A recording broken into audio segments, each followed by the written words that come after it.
Hello NEET aspirants. എടാ നമ്മൾ principle of inheritance and variation ചാപ്റ്ററിന് നീറ്റ് 2024 ചോദിച്ച ഒരു ക്വസ്റ്റ്യനിലേക്ക് നമുക്ക് പോയാലോ? അത് ജനറ്റിക് ഡിസോർഡേഴ്സ് എന്നായിരുന്നു. എന്താണ് ആ ചോദ്യം? Down syndrome. എന്താണ് ഡൗൺ സിൻഡ്രോം? നമ്മൾ പഠിക്കുന്നുണ്ട്. നമ്മൾ മെന്റേറിയൻ ഡിസോർഡേഴ്സും ക്രോമസോമൽ ഡിസോർഡേഴ്സ് ഒക്കെ പഠിക്കുന്നില്ലേ? അതിൽ ക്രോമസോമൽ ഡിസോർഡേഴ്സിൽ നമ്മൾ ഡൗൺ സിൻഡ്രോം പഠിക്കുന്നില്ലേടാ? It is example for trisomy 2n+1. 21st ക്രോമസോമിൽ അഡീഷണലി അല്ലെ ഓട്ടോസോമൽ ഡിസോർഡർ അല്ലെ ഓട്ടോസോംസിലേക്ക് 21ാമത്തെ പെയറിലേക്ക് ഒരു അഡീഷണൽ പെയർ വരികയല്ലേ. സോ 21st ട്രൈസോമി 2n+1 എന്നല്ലേ പറയാ. സോ 21st ക്രോമസോം അവിടെ കൊടുത്തിട്ടുണ്ട്. സോ നമുക്ക് 3 വരും അല്ലെ. ഞാൻ ഇവിടെ 3 എഴുതിയിട്ടുണ്ട്. ഇനി alpha thalassaemia. Thalassaemia globin chain defect ആണല്ലേ. ദാറ്റ് ഈസ് ആൽഫയും ഉണ്ട് ബീറ്റയും ഉണ്ട്.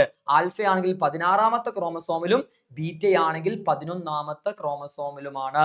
അവിടെ മെയിൻ ആയിട്ട് ക്വാളിറ്റേറ്റീവ് ആണോ ക്വാണ്ടിറ്റേറ്റീവ് ആണോ? ക്വാണ്ടിറ്റേറ്റീവ് ഡിഫക്റ്റ് അല്ലേ. ക്വാണ്ടിറ്റിയിലാണ് അവിടെ മെയിൻ ആയിട്ട് പ്രശ്നം വരുന്നത് അല്ലെ. ക്വാളിറ്റേറ്റീവ് ഡിഫക്റ്റ് മെയിൻ ആയിട്ട് നമ്മൾ എക്സാമ്പിൾ പഠിക്കുന്നത് സിക്കിൾ സെൽ അനീമിയ പോലത്തെ അസുഖമല്ലേടാ അല്ലേ. സോ അവിടെ ഗ്ലോബിൻ ചെയിൻസിന്റെ നമ്പർ ഒക്കെ അവിടെ റെഡ്യൂസ് ആണ്, അതായത് കുറവാണ് അവിടെ ഉണ്ടാവാറ്. So alpha thalassaemia 16th chromosome 4 കൊടുക്കാം. Beta thalassaemia 11th ക്രോമസോമിനെയാണ്. സോ 1 കൊടുക്കാം.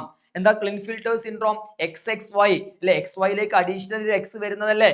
അവിടെ മെയിൻ ആയിട്ട് ബ്രസ്റ്റ് എൻലാർജ്മെന്റ് ഗൈനക്കോമാസ്റ്റിയ കണ്ടീഷൻ ഒക്കെ നമ്മൾ പഠിക്കുന്നില്ലേ. So 44 autosome plus XXY that is 2n+1 ആണ്. 47 ക്രോമസോമിന്റെ പ്രസൻസ് ഉണ്ടാവും. So X chromosome that is 2.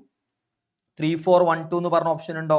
3412 എന്ന് പറഞ്ഞ ഓപ്ഷൻ ഉണ്ട്. That is option 2 is the right answer. Set അല്ലേടാ. മറ്റൊരു ക്വസ്റ്റ്യനുമായിട്ട് നമുക്ക് കാണാം. Okay, all the best. By.